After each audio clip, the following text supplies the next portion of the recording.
honor and pleasure to introduce our governor, who is our chief executive and is here to talk about what's going to happen to our business community. Governor LePage.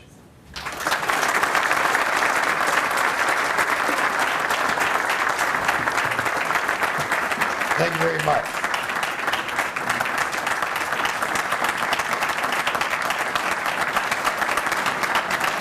Thank you. Thank you so much.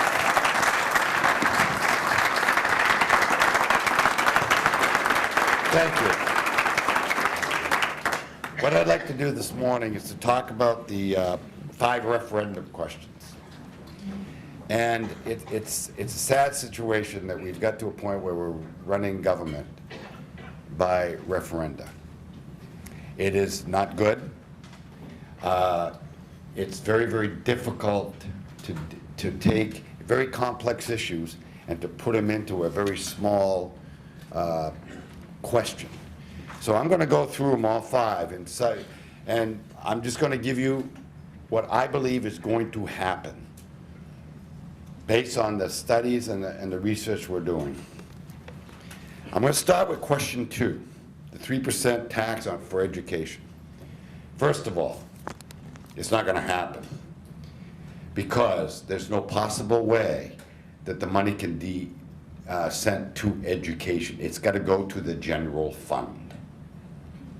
So the people can't vote a referenda to a special account. It has to go to the general fund. And 186 people are going to set the priority on how that money is spent. But even if it did go to the special fund, the money, the way this question is designed, it's earmarked for just a few communities. And Lewiston isn't one of them. This money is going to Gorham, Cape Elizabeth, Falmouth, the rich communities that don't need the money. This is a ripoff on you folks. Now I'll tell you what the reality is going to happen. I have to put a budget in on January 27th. And this is going to be passed somewhere in November. So if it passes, we have to have a surcharge of 3% added on to my budget. Now, recently I was named the most fiscally responsible governor in the United States.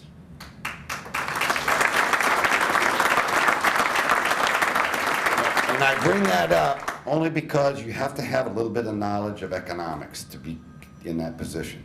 So I will tell you that the maximum income tax that the governor of the state of Maine will present to the legislature in January 27th of 2017 is going to be 7%. I'm going to have a 4% income tax with a 3% surcharge if it passes. And I'll let the legislature fight it out. That's probably going to be the second bill that goes in, because the first bill is usually impeachment bill. This money, this 10.5% is they're saying is going to be the income tax. It makes the 3rd largest income tax, highest income tax in the United States of America, behind California and Hawaii. California, their top marginal rate kicks in at $1 million. Ours will kick in at $200,000. Not 200,000 earned income, 200,000 family household income, which means if you have 2 people earning 100,000, you're going to get hit. This is not the way to move Maine forward. This is the quick way of moving Maine backwards. Everyone in this room knows someone who comes to Maine 6 months less a day because they don't want to be a resident. Maine is the #1 state in America for second home ownership. Between the months of May 31st and Labor Day, we had 40 million people visit Maine. So Maine is a great place. But most people with money speak with their feet. And they become residents of New Hampshire, South Carolina, North Carolina, Florida, Georgia, Arizona, Texas, These are all states that have low or no income tax. The only increase in population that we have seen in the last few years that we can point to is veterans. We have an influx of veterans, and why? We took the income tax off the pensions.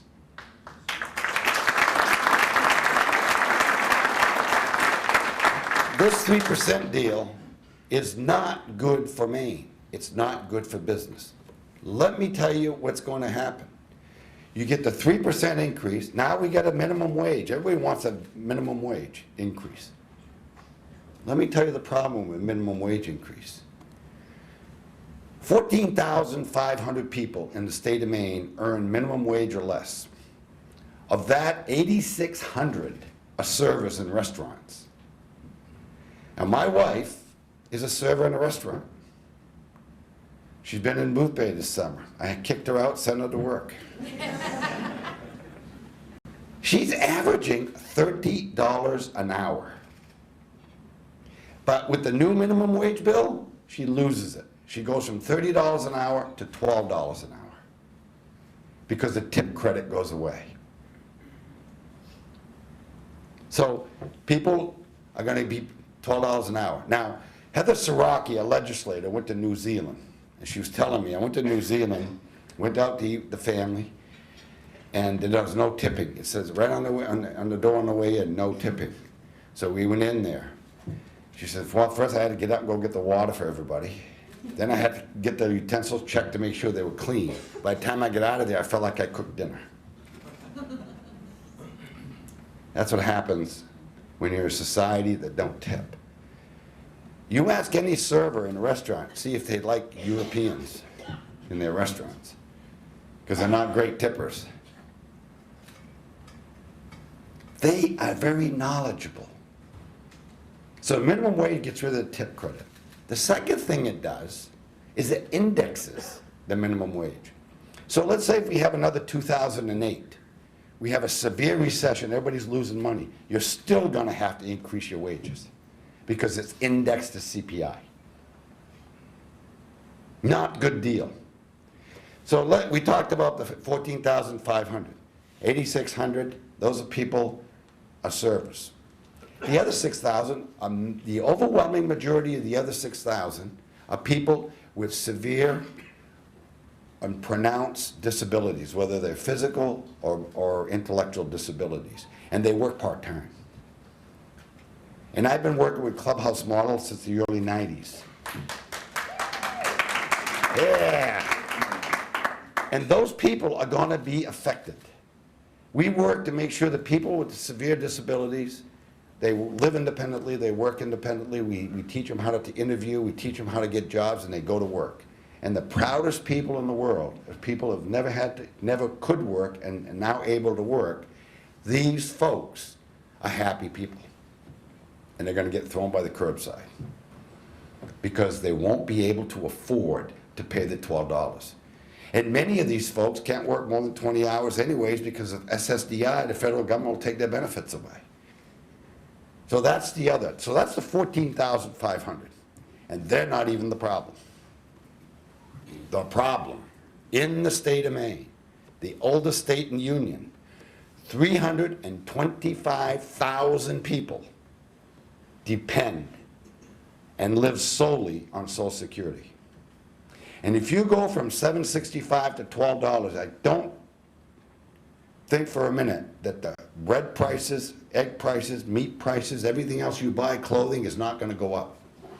And if it goes up, these 325,000 people are going to be forced deeper into poverty. Those are realities. Those are facts that we have to deal with every day. How do we circumvent this problem? Now, I will tell you this. There's an organization in Maine called Maine People's Alliance. And there's a gentleman named Ben Chin and Mike Tipping who are executives in those organizations. And frankly, I think those two people should be thrown in jail for what they're doing to the elderly in the state of Maine on this minimum wage. This minimum wage is an anti-elderly bill, and it's horrible. And I'm telling you, for those of you who live on Social Security, you know what I'm talking about. Every single day, I get calls. Yesterday, a nurse, been a nurse for 9 years. She's got one child, single mom, doing very well until she came down with cancer. Now she's in chemo, she can't work, and she can't get general assistance because she owns a car. These are the people we need to be helping. This minimum wage stuff is crazy. Instead of a minimum wage, we should be talking about a career wage. We should be talking about big companies coming to Maine and providing salaries of $60,000, $70,000, $80,000 a year. That's what we need. So this minimum wage bill is a bad bill, and I urge you all, as your governor, please do the elderly a favor in this state and defeat it.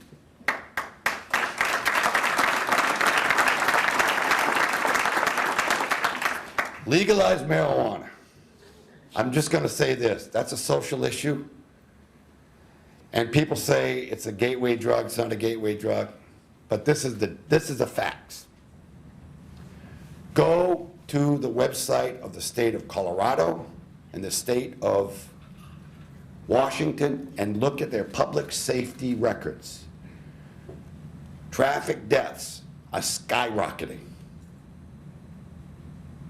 That's my biggest objection, is we're just taking another drug we cannot measure, and that drug, people are gonna die on the highways.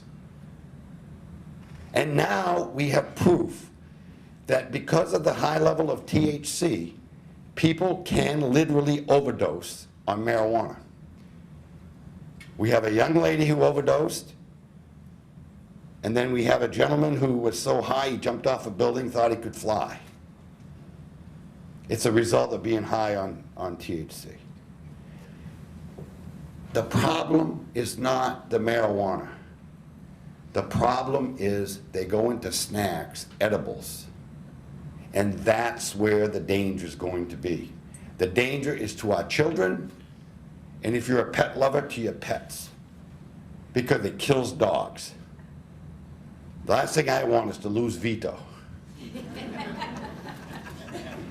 My little Vito. I'm trying to get 2 more dogs. I want to have Sustain and Override.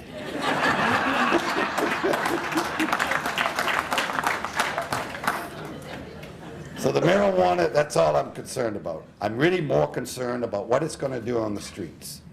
It's going to kill people in car accidents. And to me, we already have a severe problem with distracted driving. If you just, people are on another drug, I just don't see it helping anything. So, and I know that Senator Brakey's here, and he's been fighting that bill. So we're on opposite sides, very rarely, but on this one we're on opposite sides. Universal background check. Now let me tell you another thing on the marijuana before I go to universal background check. Marijuana. I took an oath of office to uphold the laws of the state of Maine and of the United States of America. In our oath of office, we have to uphold the laws. If this passes, I have to violate my oath of office because the federal law says it's illegal. So I am put into a very precarious position of having to say, I'll uphold the state of Maine laws, but I'll violate federal laws. That's an impeachable offense. That is a legitimately impeachable offense. So I will tell you this, I will do everything I can to force this into the courts and try to bring it up to the Supreme Court, because the President of the United States has said, we understand the laws, but we're not going to enforce it. I don't have that luxury, especially here in Augusta, because like I said earlier, the first bill every year is impeachment. And that's a legitimate impeachment bill.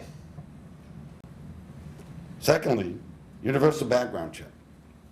Universal background check would be good if our Constitution would allow it. But the Constitution of the state of Maine says that Mainers have the right to own and bear arms, and it shall not be questioned. A background check is questioning their ability. And so the problem with that bill is, let's fix the Constitution and then pass the bill. This is the cart before the horse.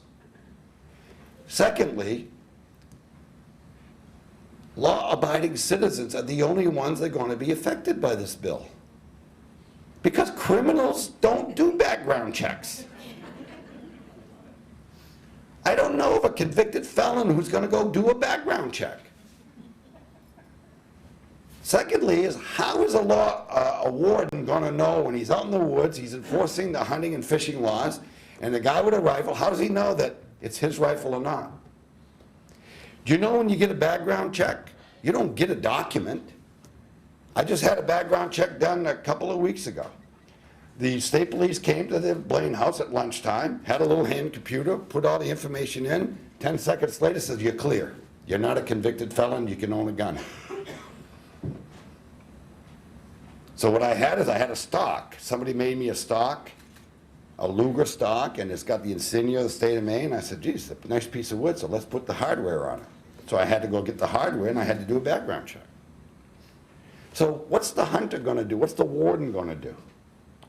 You're going to be in the woods. Is that your gun? Yeah. How does he know it's not? There's no law that says you have to have a proof of ownership. Now, this is the other part of the law that's silly and insane. This is Bruce Meyer, my foster dad here. He's the one that brought me up. So let's say he has a gun and I want to go hunting. And can I borrow your gun? Yes. So he and I have to go to a gun shop, and we've got to do a background check on me so I can borrow the gun. That's reasonable. That one there, I'm not too bad. But now it's Monday and I want to give him the gun back. We got to go back to the gun shop, got to do a background check on the owner. Because that's what this law is going to do. It's an insane law.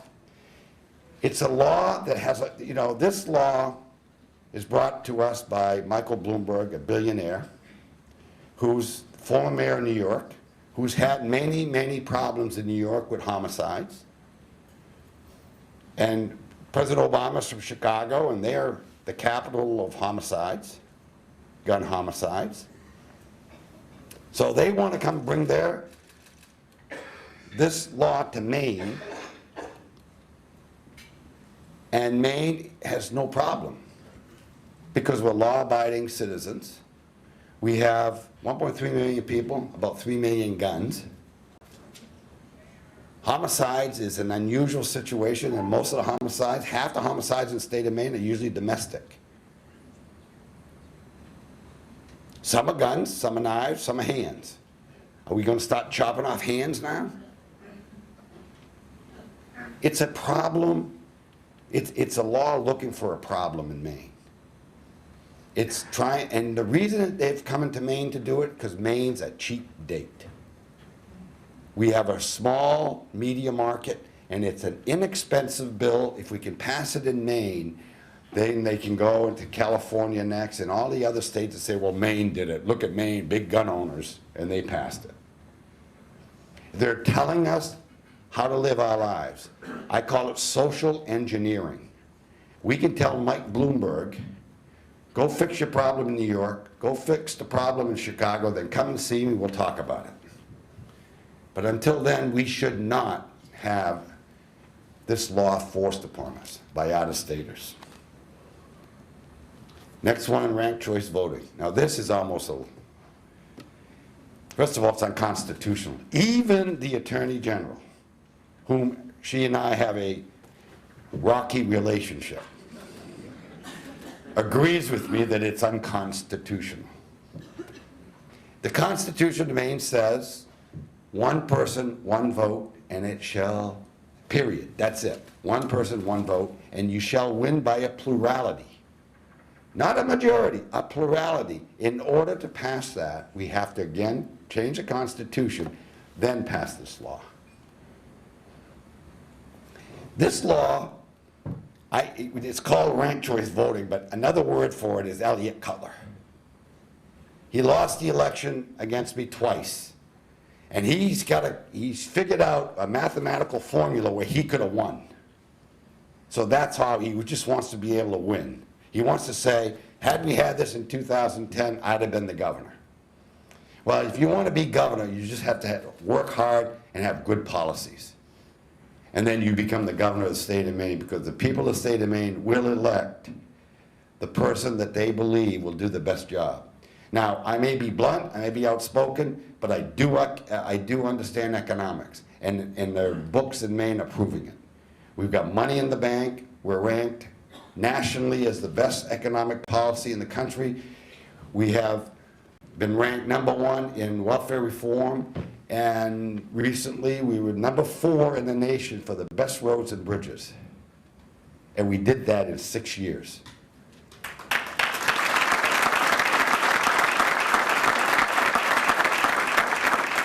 So we don't need ranked choice voting. What we need is people that go to Augusta that really care for Maine people and work for Maine people every single day. And you do that, and you will move this state forward. We do not need these silly laws coming down the road and telling us how to vote and how to do things.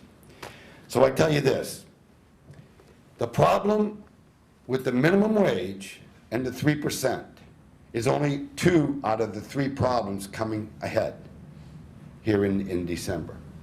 On December 1st, the President of the United States passed the overtime laws. They're going to go from anyone that makes it on salary that's in the $24,000 range, let's say $25,000, going to jump all the way to $47,000. So if you're on salary and you make $47,000 a year, you're qualified for overtime. Never had paid it in the past, that's going to be a new burden on business. The minimum wage is going to be a burden on all the small businesses in the state of Maine, and Maine is made up of 45,000 companies, of which 200 are larger companies, maybe another 1,000 or so are 50 to 100 employees, and the overwhelming majority of the businesses in Maine are small companies. 5 to 10 employees. They are going to have to figure out a way to make a profit, continue to make a profit. Now, the biggest problem, and the reason the AFL-CIO is supporting minimum wage, it's not that anybody in the union makes minimum wage, but a lot of union contracts are tied to the minimum wage. So if you're $2 above the minimum wage goes up, you want to stay $2 ahead of the minimum wage. And that's where the big problem's going to come in.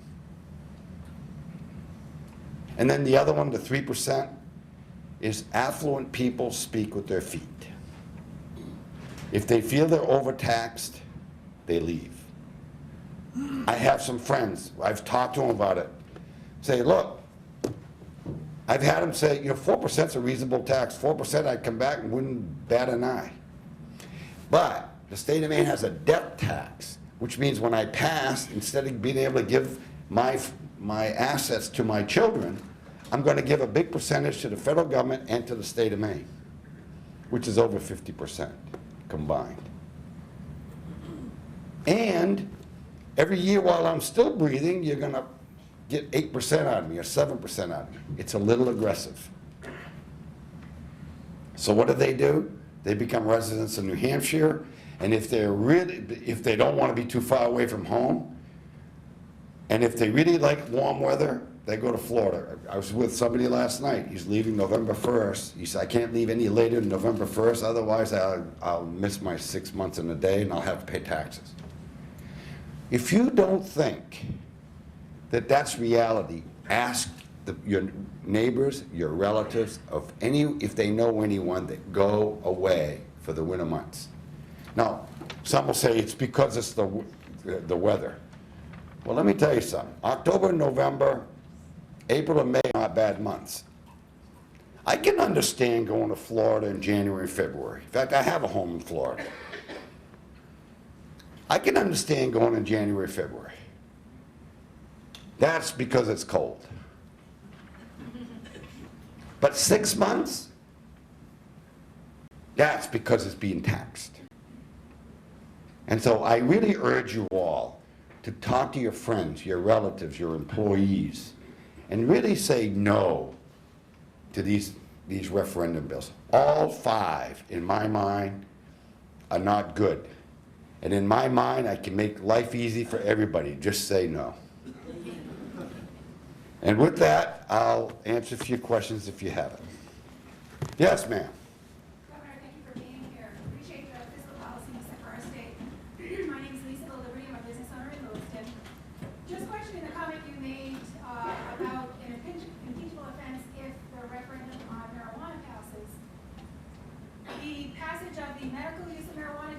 put you in that same conflict with? No, because it's on the auspices of medicine, and frankly, it's a medical issue, not a recreational issue.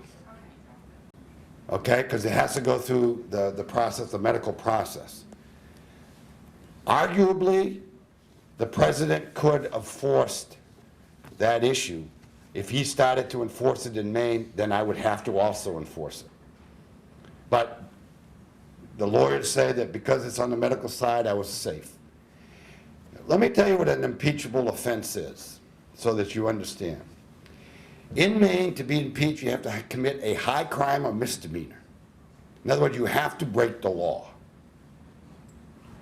However, in Augusta, people say that if I call somebody a so-and-so, that's an impeachable offense. It really isn't. And that would have been a real battle for him. Words are protected by the Constitution, First Amendment. Every word. And I'm not going to say that I have got the cleanest mouth. In fact, if my grandmother was here, she'd have a bar of soap and make me chew it. But it's still a protected, speech is protected. So that's why I'm still here. Is the only thing I've ever done is had bad words. My vocabulary needs improvement. Anyone else? Yes, sir. On the question of the minimum wage, what about people that are working right now that do exceptional work, they're making $15, $18, $20 or more because they really work hard? Will their salaries be increased in the same percentage as those that are getting the $12? Otherwise, they're... No. I don't like that part of the law. Yeah, not by law. By law, they don't have to. But I will tell you, the labor pressures by people are going to be great. Frankly, I went to Russia twice, one in 2005 and one in 2008. And a doctor in Russia makes about $5,000 a year. A teacher makes about $800 a month. So the wages are considerably different. But a loaf of bread was 32 cents. A gallon of heating oil was 84 cents at the time I was there. So the point I'm making here is the economics in which you live in will dictate what your needs are to survive. This is why I'm so concerned about the elderly. They are really going to take it on the chin, because the labor pressures are going to mount. And I will tell you right now, if you go up and down the street, you can see signs, now hiring, now hiring, now hiring, looking for help, they can't find it. And none of them are paying minimum wage. You go into Dunkin' Donuts, and these places are paying $9 and $10 an hour already. Because the free market works. The free market does work. And I think that big government shouldn't be dictating.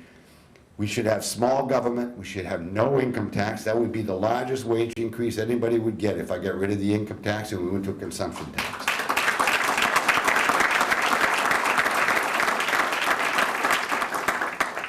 You know, I talked to the CEO of Texas Instrument, and this is what he told me. He says, I said, well, you know, when they bought the semiconductor plant in South Portland, I said, welcome to Maine. We're so glad to have you. What can I do to help?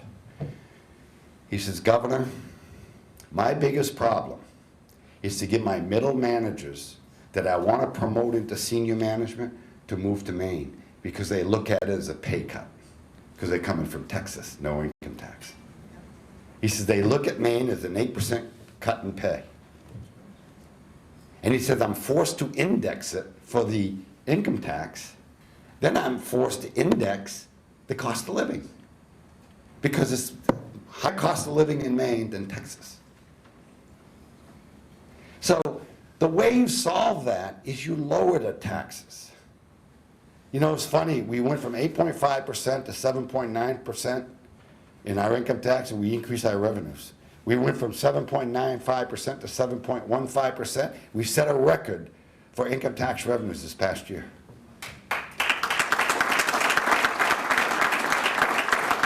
It's like, and the women will know this. If you see something on sale, you buy it. Taxes is the same thing. You lower taxes, you sell more, you get more money. You lower the prices, you sell more. Now, I will say this, though. I did run into a lady that disagreed with me. It was on NPR. I was on a radio talk show. And she says, Governor, she says, I think you're totally wrong about the minimum wage. She says, if they have to pay more money for the labor, all they got to do is sell a few more cups of coffee at Dunkin' Donuts and they'll make it up. How many of you believe that? If there's anybody here believes that, I got a bridge I want to sell you. You're just going to have to sell more cups of coffee. Well, guess what? People have to have the money to buy the cup of coffee. And I will tell you, the things that I see recently with workplace injuries, people with cancers, the cancer seems to be destroying more families. It's people that work their whole lives. Everything is going good. They got a house, they got a mortgage, they got a car, they come down with cancer, they go out for chemo, they're out of work for 2 years, it's life-threatening, so they lose their COLA. Now they need a little help from the state won't help them because they own assets. Shouldn't we have policies to help those people?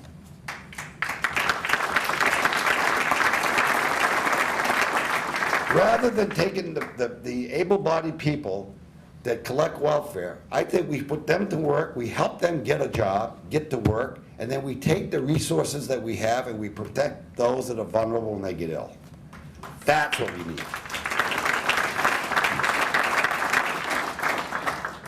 Anyone else? Yes, sir. Governor, you may not recognize me with a beard, but Senator Libby from Lewiston. Yeah, I'll get you a razor. You know, there's a new thing on the web now, Harry's razor. You can get it. Just set. After I win re-election. All you gotta do is send, I think it's the shipping, and you'll get the razor. I'll send the bill to you. All right, $3. Maine press spends a lot of time doing fact checks on your speeches. And Yeah. I have to admit, you've done pretty well this morning. I am impressed. But I do want to say, on question number 2, education funding and the 3% tax, to come to Lewiston, Auburn, and tell these people they're not going to see any education funding. They're not seeing the 3%. It's just not true. It's just not true. Well, Lewiston is read the bill. Read the bill. Lewiston is getting an extra $4 million, and that's not coming from me. That's coming from the website of the opponents of this referendum, the folks that are on your side. Lewiston's going to get an extra $4 million to help lower class size and to help pay our teachers more. So I just want to make sure that the crowd. Well, first of all, folks, you don't need money to lower class size. Because the state of Maine, class size is the lowest in America. It's under 12 students per class on average. The state of Maine has got 2 problems. In grade 1, 2, and 3, we're overpopulated classes where the learning needs to happen. That's the biggest part of the learning happens in K through 3. And then beyond that, our class sizes are way too small. The problem with the education system in Maine, we are in the top 10 in spending. Actually 12 in spending. And we are about 35th to 40th, depending on which group you listen to, on performance. We have been flatlined for 25 years with our grades, with our scores. And flatlining in the medical business is not good. So I beg to differ with you. Money is not the issue. The issue in Maine is home rule. The issue in Maine is not willing to work with your neighbors.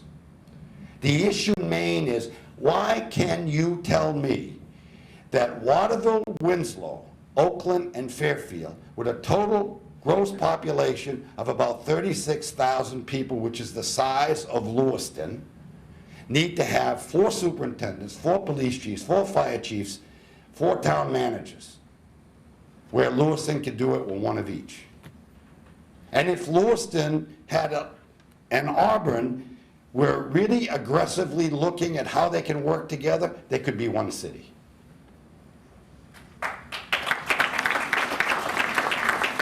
That was an opportunity lost by these twin cities.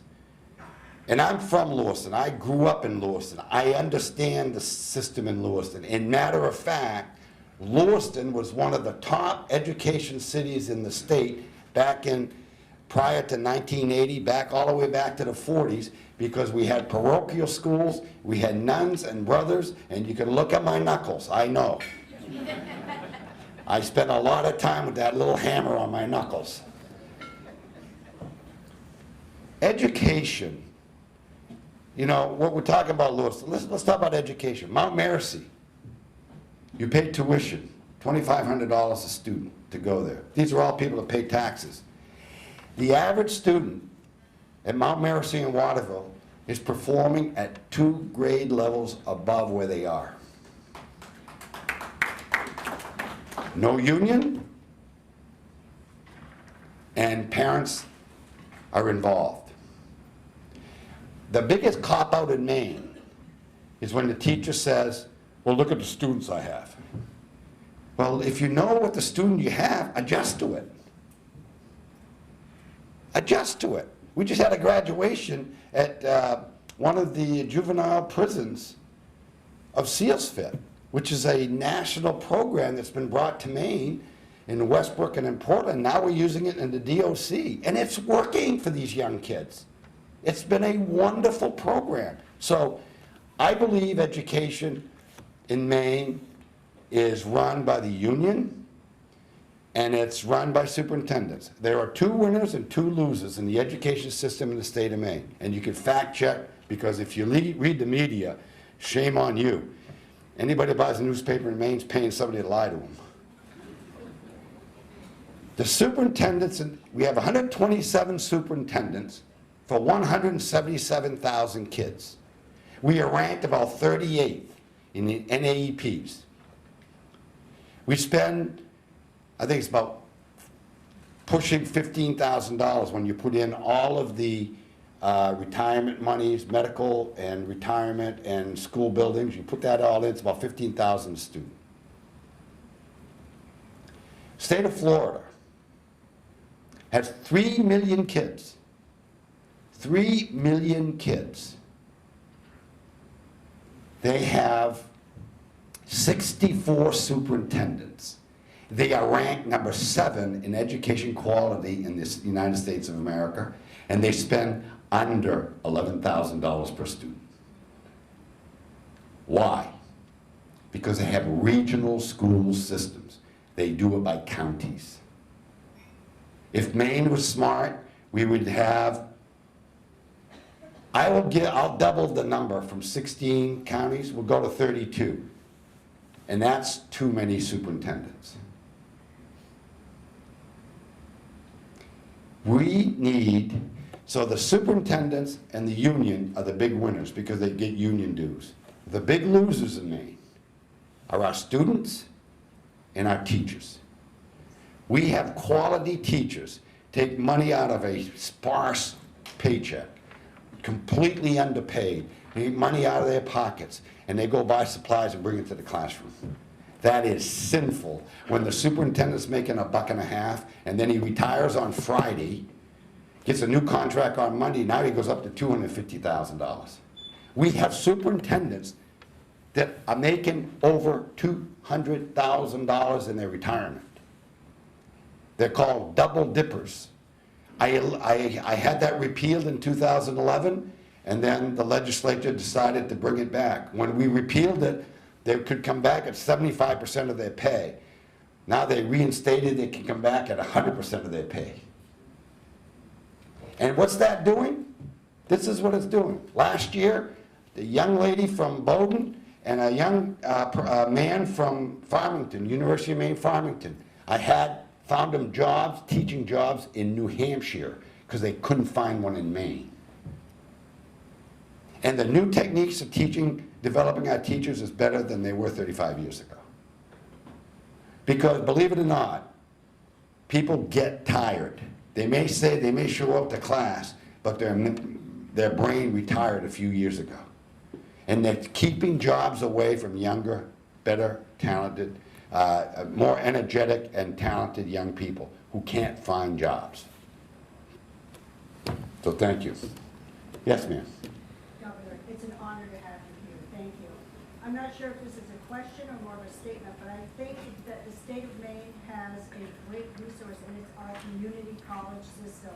Yes. Recently, there was an article in the paper that there's going to be a huge shortage of engineers, there's a shortage of machinists, a lot of stories around the news. What can we as a community and what is the state doing to boost the education of children and to promote these jobs for them in engineering and going to the community college? Not just going to college for the sake of getting a formal degree. Exactly. Well, let me tell you, the CTE, or the vocational system in the state of Maine, is alive and well, and we need to be moving it. This is another criticism I have of our school system, K through 12, is they put everything in the academic side and they don't push community vocational schools. Region 3, Lincoln. I was up there several years ago, so I go around and I go into the workshop, then I went into the nursing program, I went into the graphics program, and I'm talking to these young people. The best welder in the CTE system, community schools, the vocational school system in Maine, the best welder went to the nationals. He won the, they have a competition every year in the state. He was the best welder in Maine, went to the national, became the best welder in the United States, 18-year-old welder in the United States, went to Helsinki, Finland, and became the 5th best welder at 18 years old. Came back, couldn't get into community college. Couldn't get into community college because they don't give you credit for welding. That's changed. So what I did is I called Bill Brennan over at Maine Maritime Academy, which is the best deal in America, by the way. Maine Maritime Academy is one of the best schools in America. And our community college system is probably one of the best deals, the best bang for your dollar anywhere in America, right here in Maine.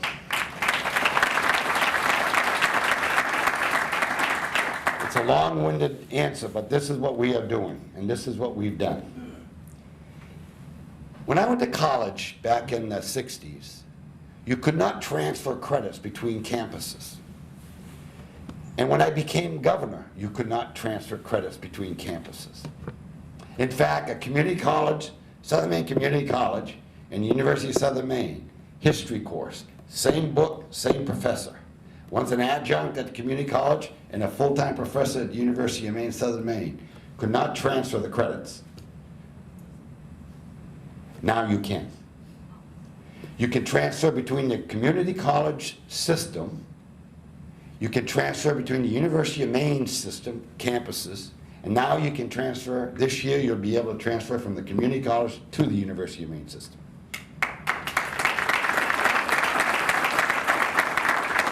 We have what is Rural University, and it started back in 2011. It's up at the University of Maine, Fort Kent.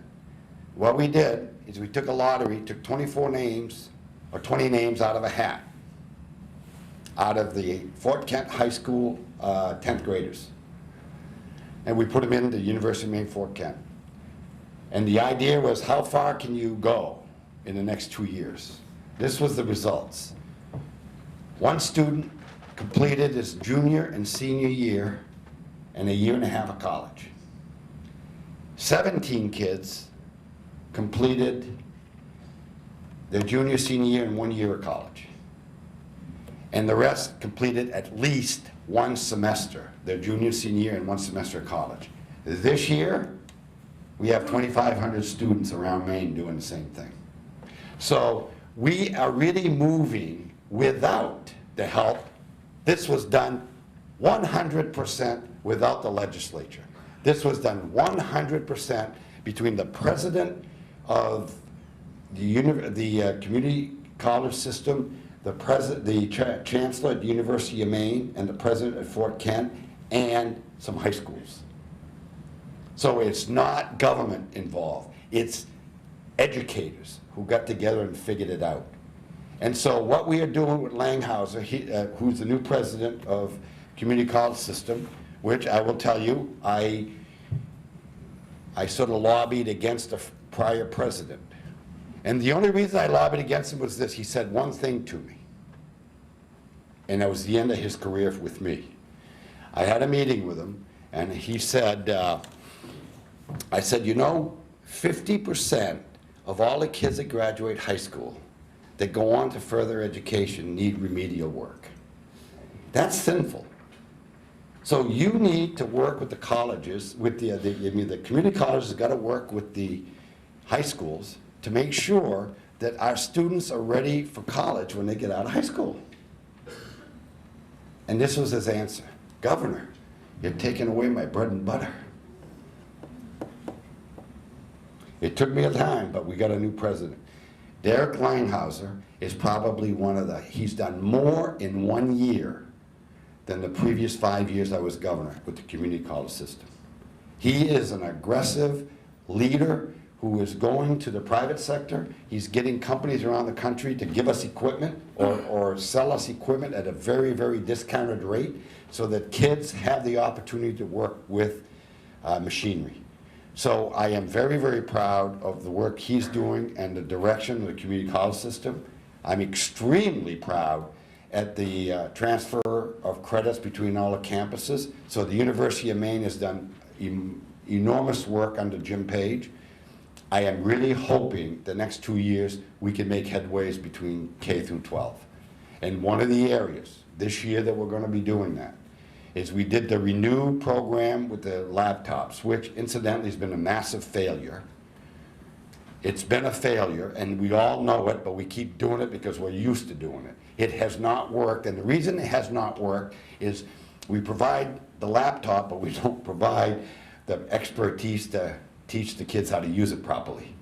And our teachers aren't properly trained in it. So that's where the problem is. But what we're doing this year is we got 9 school districts that we're providing laptops at kindergarten to 3. And Apple Corporation is sending up professionals with their apps, and they're all teaching apps, like the ABCs and that kind of stuff. And these are all kids that are going to be taught with technology rather than taught with just giving them a computer and go play around with it. So I'm very pleased about that, because we should have been doing that 15 years ago. When we started the program, we should have been providing the technology along with the laptops. So I see people leaving. Thank you very much. It's a pleasure to have been here. Everybody's got to go to work, so go earn some money. Bye-bye.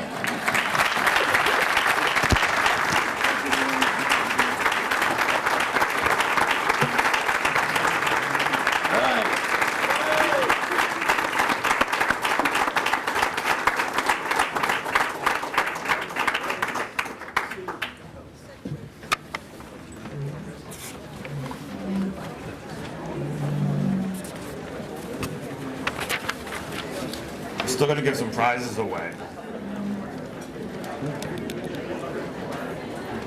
We already got a good one.